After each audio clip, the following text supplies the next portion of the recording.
আসসালামু আলাইকুম। আপনাদের মাঝে হাঁসের ঘরটা দেখুন।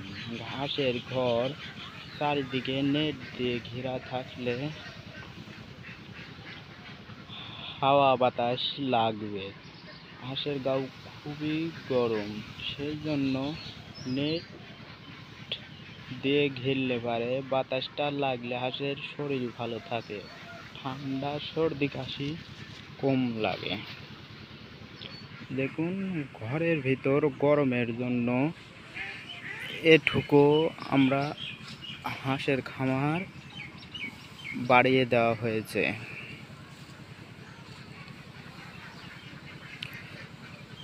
খুবই গরম পড়তেছে, বৃষ্টি হলে পারে আরো ভালো হতো, হাঁসটা ভালো থাকতো।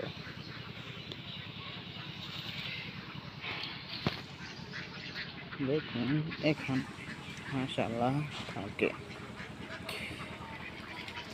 সাথে এরকম সুতার জাল দিয়ে শিয়াল গাড়া, দেখুন চারিপাশেই এরকম জাল দিয়ে ঘেরা আছে। এরকম জাল দিয়ে চারিপাশেই ঘেরা আছে, যাতে শিয়াল কিংবা গাড়া হামলা করতে না পারে। হাঁসটা দেখুন মাঠে থেকে এসে কত সুন্দরভাবে খাচ্ছে।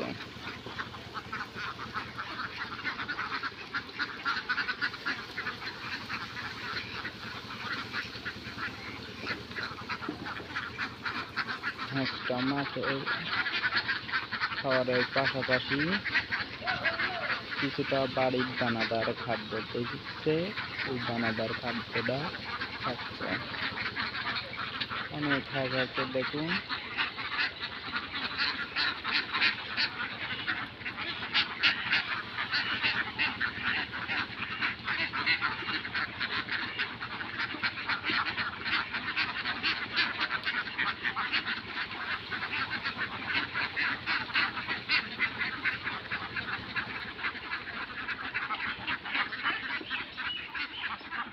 হাঁস দুই একটা করে দেখুন, হাঁস নিজ নিজ ইচ্ছায় ঘরে উঠে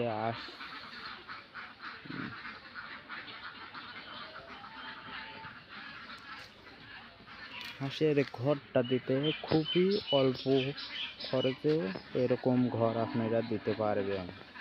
উপরে সোলার জাল বেঁধে দিলে ভিতরে পানি পড়বে না, হাঁসের ঠান্ডা পানি পড়লে পাককে হলে পরে হাঁসের ঠান্ডা লাগবে। এখন সামনে বৃষ্টির সময়, তাই জন্য এরকম ঘরের সিস্টেম আমাদের করা।